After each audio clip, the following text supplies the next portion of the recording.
ఇంటింటికి 200 యూనిట్లు ఫ్రీ అన్నాడు, అందరికి ఇస్తా అని చెప్పిండు. రాష్ట్రంలో 1,34,50,000 విద్యుత్ మీటర్లు ఉన్నాయి, కరెంటు మీటర్లు అందరికి ఇస్తా అన్నాడు.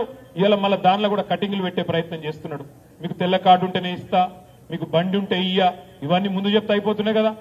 ఆ రోజే జాడిచ్చి తనుదురు, ఇవాళ మళ్ళా కావాలని కట్టింగులు పెట్టి తప్పించుకునే ప్రయత్నం చేస్తా ఉన్నారు. కాంగ్రెస్ పార్టీ గురించి ఎక్కువ చెప్పేది ఏం లేదు.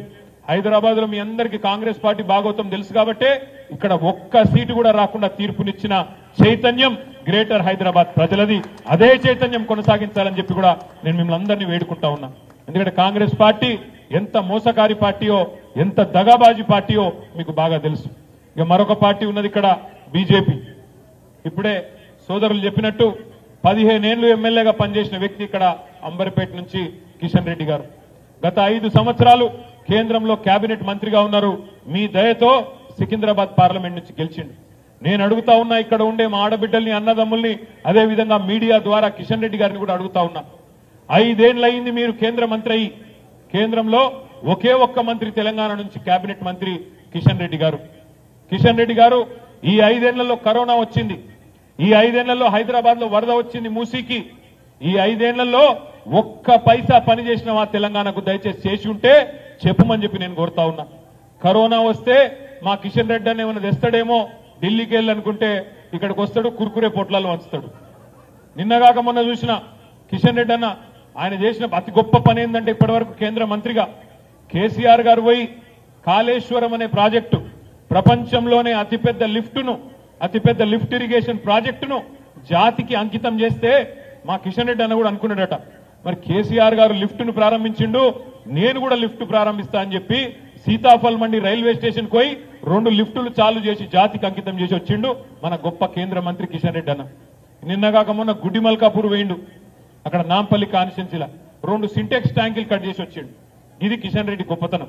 ఈ 5 ఏళ్లలో కేంద్ర మంత్రిగా కుర్కురే ప్యాకెట్లు వంచుడు, ప్యాసింజర్ లిఫ్టులు జాతికి అంకితం చేసుడు, అదేవిధంగా సింటెక్స్ ట్యాంకులు ప్రారంభించుడు తప్ప కిషన్ రెడ్డి గారు చేసిందేమీ లేదు.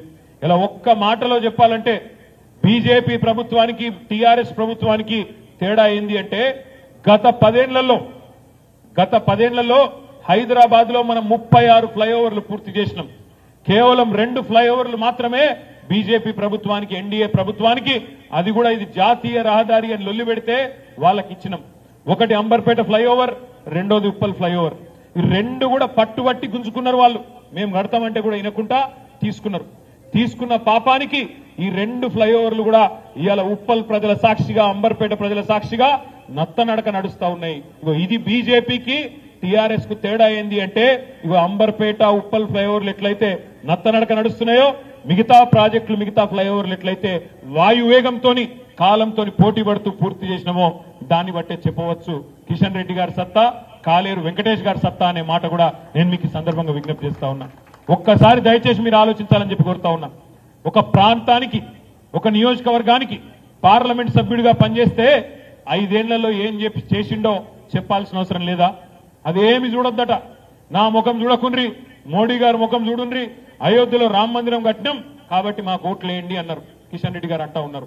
నేను అడుగుతున్నా కిషన్ అన్న, మరి మేము కూడా కట్టినమే, పక్కనే యాదాద్రి, ఎక్కువ దూరం లేదు ఇడికెళ్ళి, పక్కనే గంట దూరంలోనే అద్భుతమైన యాదాద్రి ఆలయం కట్టినాం. కానీ మీలాగా రాజకీయం చేయలేదు, దేవుళ్లను రాజకీయం కోసం వాడుకునే దుష్ట ఆలోచన ఎన్నడూ కూడా చేయలేదు. మనిషిని మనిషిగా చూసినాం, మతం కోణంలో చూడలేదు. హిందూ అయినా, ముస్లిం అయినా, సిక్ అయినా, క్రిస్టియన్ అయినా, ఎవరైనా మావాడు అనుకొని పనిచేసినాం. ఎన్నడూ మతాన్ని అడ్డం పెట్టుకొని మాత్రం రాజకీయం చేయలేదు, చెయ్యబోము కూడా. ఇవాళ నువ్వు చేసిందేమీ లేక, చేసిందేమీ చెప్పుకునేందుకు లేదు కాబట్టి, పార్లమెంట్ సభ్యుడిగా విఫలమైనవు కాబట్టి, కేంద్ర మంత్రిగా ఫెయిల్ అయినావు కాబట్టే ఇవాళ మోడీ గారి ముఖం చూడండి, నా ముఖం చూడకండి అని చెప్పి తప్పించుకునే ప్రయత్నం చేస్తా ఉన్నావు. అందరికీ తెలుసు మీ మోడీ ఏం చేసిండో కూడా తెలుసు. మీ మోడీ గత 10 ఏళ్లలో ప్రధానమంత్రిగా తెలంగాణకు ఏమీ ఇయ్యలేదనే మాట కూడా మీకు తెలుసు, మాకు తెలుసు.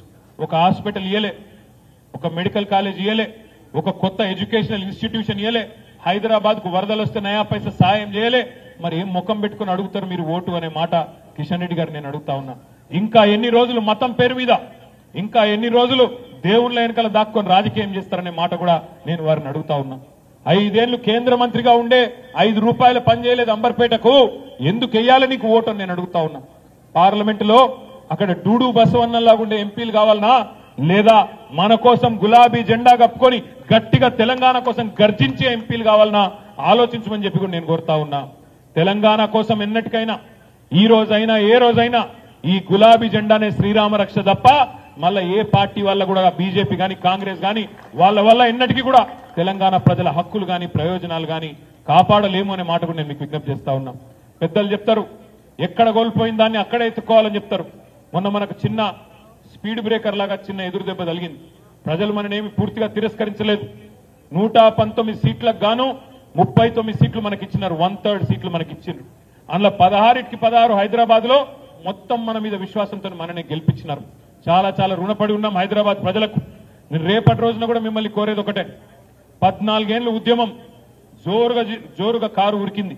14 ఏళ్లు 100 కిలోమీటర్ల స్పీడ్ తోని ఉద్యమంలో కారు ఉరికింది. 10 ఏళ్లు ప్రభుత్వంలో 100 కిలోమీటర్ల స్పీడ్ తోని కారు ఉరికింది. మరి 24 ఏళ్లు కారు 100 కిలోమీటర్ల స్పీడ్ తోని పోతే సర్వీసింగ్ అవసరం పడుతుందా పడదా? కొద్దిగా సర్వీసింగ్ పోయింది కారు, వాపస్ వచ్చింది.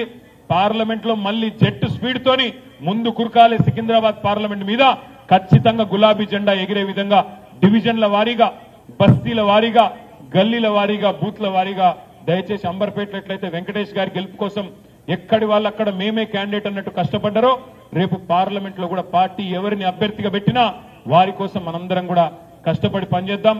మన గులాబీ జెండాను సికింద్రాబాద్ పార్లమెంట్ మీద ఎగిరేసే దిశగా హైదరాబాద్ లో మన పట్టు సడలలేదు అనే మాట అటు కాంగ్రెస్ కు ఇటు బీజేపీకి తెలిసి వచ్చే విధంగా గట్టిగా కష్టపడదామని చెప్పి మీ అందరు కూడా విజ్ఞప్తి చేస్తూ, అన్నగారు ఒక మంచి మాట చెప్పిండు.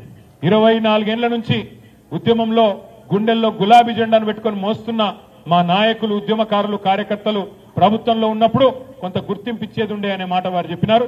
రేపు పార్టీ పదవుల్లో, కమిటీల్లో తప్పకుండా అందరినీ కూడా అకామిడేట్ చేస్తామనే మాట కూడా నేను మీ అందరికి కూడా ఇస్తూ, భవిష్యత్తులో తప్పకుండా మరిన్ని సందర్భాల్లో కలుసుకుందాం, మాట్లాడుకుందాం.